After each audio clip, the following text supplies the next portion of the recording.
Amigos de este canal, espero que se encuentren de muy buen humor. Es grato encontrarlos en otro episodio de Historias de Terror, otro episodio de Gritos en la Noche. En esta ocasión tenemos un par de historias que ocurren en las carreteras. Esos lugares que sin duda son muy transitados, pero que al caer la noche pueden llegar a ser muy aislados y desolados. Por favor, si les gustan estos relatos, no se olviden de compartirlos, dejar sus comentarios aquí en la parte de abajo y suscribirse si aún no lo han hecho. Si quieren enviarnos sus historias, pueden hacerlo a través de nuestras redes sociales que se encuentran en la cajita de descripciones. No vamos a retrasarlo más, vamos a dar inicio. Ustedes ya saben qué tienen que hacer, vayan por una taza de café, reúnan a la familia, apaguen la luz y quédense con nosotros. Hola, ¿cómo están a todo el equipo de Gritos en la Noche y a todas las personas que nos escuchen? Me llamo Jorge. Soy mexicano, originario de Durango, pero tengo casi 30 años viviendo en Texas. Trabajo como transportista, trailero por decirlo así, y me ha tocado vivir muchas cosas muy curiosas y extrañas en la carretera. Esta es una de ellas. En una ocasión, estaba conduciendo por Kansas por la autopista 170 durante la noche, cuando me encontré con una de las tormentas eléctricas más locas que he visto en mi vida. El clima era tan terrible que la carretera comenzó a inundarse un poco, y en algún momento tuve que entrar a un lugar de servicio y esperar. Fue entonces cuando ocurrió lo espeluznante.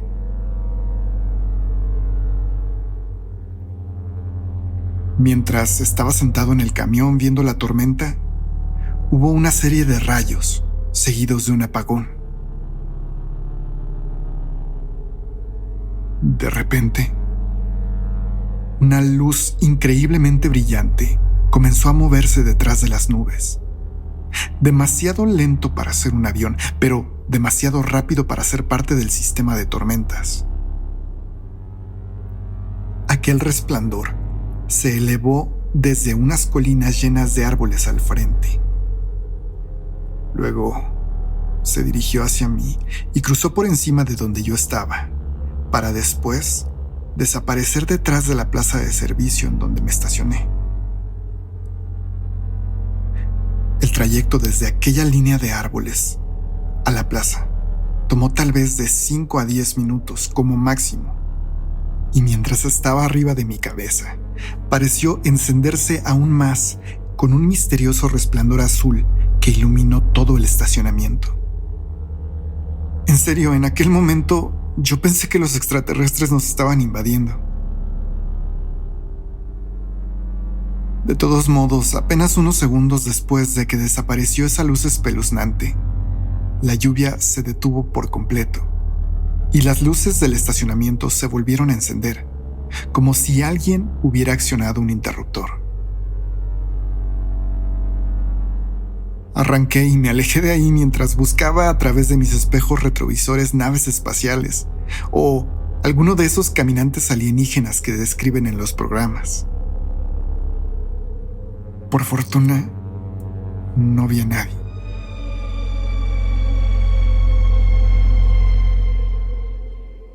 Cuando mi padre se jubiló de su trabajo, estableció un pequeño negocio de mudanzas. No lo hacía realmente por el dinero, aunque claro que eso ayudaba, pero creo que el hecho de mantenerse ocupado, al menos en ocasiones, lo hacía sentirse útil. Aquello no era una empresa de mudanzas con grandes camiones o tráileres. No, más bien era un pequeño negocio con algunas camionetas de carga pequeñas que servían quizá para mudar a pequeñas familias o negocios en distancias prudentes. Ahora, mi padre está completamente retirado y el negocio como tal ya no existe, pero conservamos una de las camionetas, por lo que ocasionalmente algún amigo o vecino nos la renta o nos contrata para transportar alguna cama o algún mueble aislado. Esto ocurrió una noche de 2008, cuando el negocio había cerrado recientemente, y un tío de la novia de mi primo, David, nos contrató para llevar unos pocos muebles a la casa de un familiar suyo en Irapuato. A mí siempre me gustó manejar en carretera, pero por costumbre familiar, la verdad es que nunca manejaba de noche. Quizá podía hacerlo hasta las 8 o 9, pero nunca más tarde, ya que mi padre siempre prefirió el día para estar detrás del volante. Se sentía más cómodo manejando con luz y yo me había acostumbrado a esas prácticas. Aquella noche mi primo insistió en que él manejaría, y debido a sus compromisos, el horario que mejor nos acomodaba para partir era en la noche, cerca de las 10. Liberado de las responsabilidades del volante, yo no tuve problemas en aceptar. Después de todo, solo iba como acompañante. Partimos cerca de las 10:30 de la noche. Era un viaje hasta cierto punto corto. Quizá tardaríamos 1:30 en llegar a nuestro destino. Y así fue. 10 minutos antes de las 12, estábamos descargando ya los muebles en Irapuato. Apenas eran un par de libreros, un par de cabeceras y una cómoda con un gran espejo. Los familiares de la novia de mi primo nos ofrecieron algo de cenar que aceptamos gustosamente. Y pasadas la 1 de la mañana, emprendimos el regreso a casa, sin saber que sería la noche más aterradora de nuestras vidas. Aquella madrugada, el clima se había puesto muy frío. No llovía, pero en el ambiente se sentía mucha humedad y la neblina, aunque ligera, había inundado la carretera, lo que nos hacía ir más lento. Veníamos escuchando el radio y yo luchaba por no quedarme dormido cuando algo nos sobresaltó. Pasaban de las 2 de la mañana y en el tramo inmediatamente después de Paseo el Grande, algo apareció en el camino. La neblina nos permitía ver con las luces quizá hasta 15 metros adelante. Veníamos a velocidad moderada, cuando apenas, alcanzada por los faros, logramos ver una figura.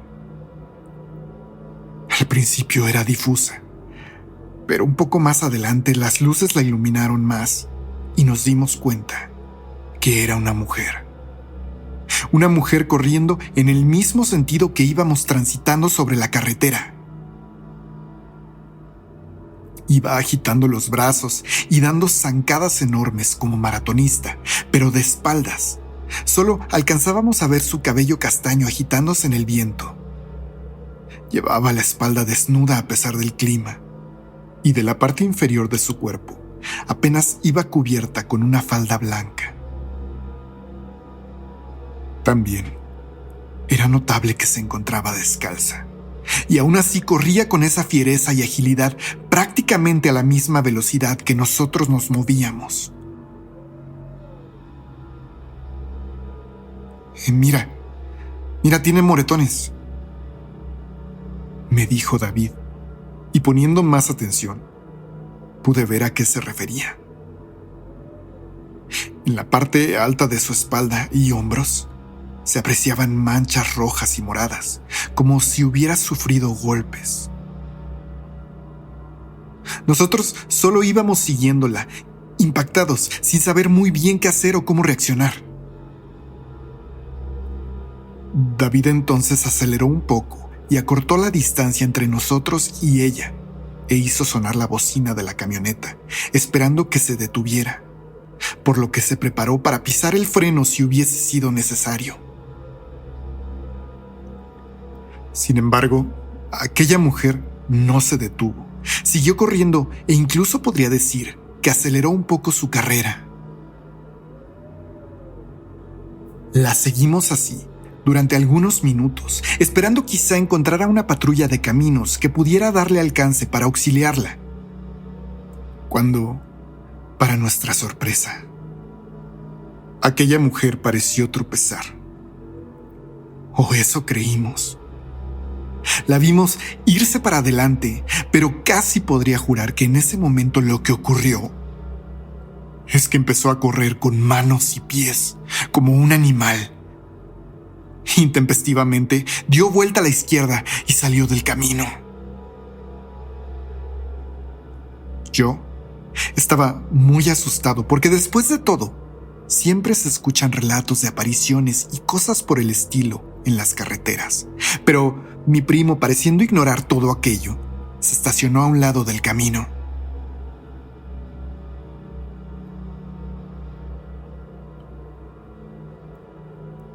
Como saben, estas carreteras son muy transitadas, incluso de noche. Pero aquella húmeda madrugada, nadie, ni un solo auto parecía venir en ninguno de los dos sentidos. Y ahí en medio de la noche, impedí que mi primo bajara, aunque él quería ir a buscar a esa mujer pensando que estaba herida, pero yo ya sospechaba algo más siniestro. Por fortuna, yo tenía señal en el celular y me comuniqué con la Policía Federal, esperando que alguna patrulla nos encontrara. Aproximé nuestra ubicación y me aseguraron que unos agentes estacionados cerca de Paseo el Grande estarían pronto con nosotros.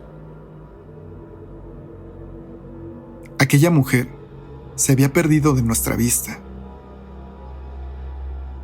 Si ubican la zona, sabrán que el terreno por aquellos lugares es bastante plano, sin matorrales y con apenas unos escasos árboles que pudieran servir como escondite. Así que lo único que impedía que avistáramos a esa persona era la neblina, que parecía un poco más espesa que antes. David seguía insistiendo en la idea de bajar a buscar a aquella mujer, así que después de forcejear un poco impidiéndoselo, finalmente me sobrepasó en fuerza y abrió la puerta de la camioneta para bajar. Encendí las intermitentes y bajé tras de él, y nos adentramos apenas unos 20 metros en el terreno polvoso, mientras yo le pedía que regresáramos al auto, cuando algo nos heló la sangre.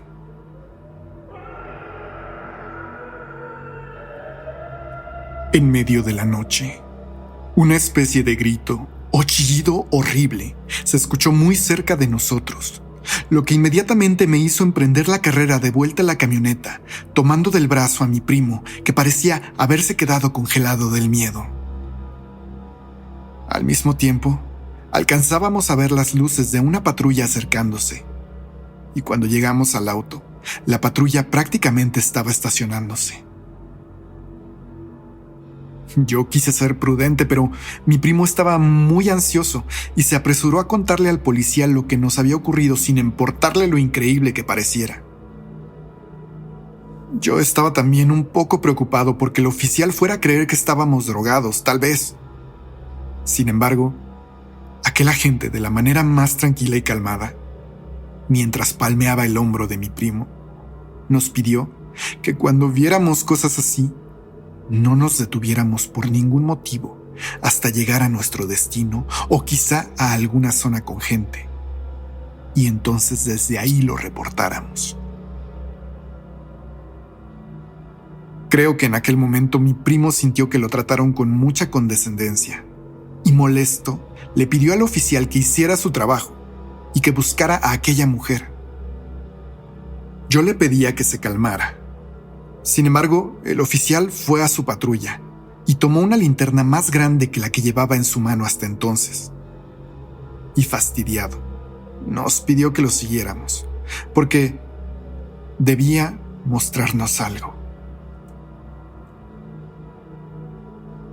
Caminamos en medio de la noche por una vereda de tierra que llevaba prácticamente al lado de una laguna, y entonces nos señaló algo con la luz.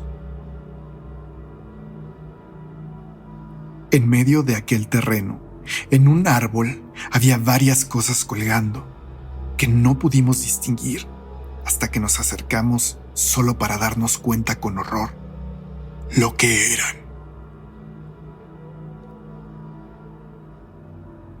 De las ramas colgaban mechones de cabello amarrados con cintas rojas, trozos de ropa, fotografías con las cabezas rayadas o cortadas, huesos de pollo y algunos otros que quiero pensar que también eran huesos de animal, pero de alguna especie más grande.